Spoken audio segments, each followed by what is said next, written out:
দোস্ত কালকে কিন্তু আমরা শপিং এ যাচ্ছি। ওকে। দোস্ত কিছু দাঁড়া তো, সাগর আসবে। এই তো চলে এসেছে দোস্ত, চালায়। ও না, তোমরা তাহলে উঠো। আয় দোস্ত।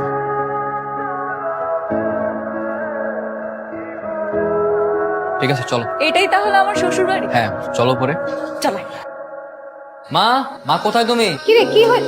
এই দেখো কাঁদে নিয়ে এসছি। আরে বেঁচে থাকো মা, বেঁচে থাকো। কেমন আছেন মা আপনি? খুব ভালো আছি, তুমি ভালো আছো? মা শপিং এর জন্য এদিক থেকে যাচ্ছিলাম, তাই ভাবলাম ওদেরকে বাসায় নিয়ে আসি, তোমার সাথে একটু দেখা করে দিই। খুব ভালো করেছিস। আচ্ছা তুই এক কাজ কর, ওদের নিয়ে বসে গল্প কর, আমি তোদের জন্য খাবার রেডি করি। হ্যাঁ, কি ব্যাপার, তোমার বাসায় আসলাম, আমরা কিভাবে দাঁড়িয়ে থাকবো? বাসায় একটু ঘুরে দেখাও। তাই তো, হ্যাঁ চলো। নদী আয়। না নদী থাকো, তুমি চলো, আসো।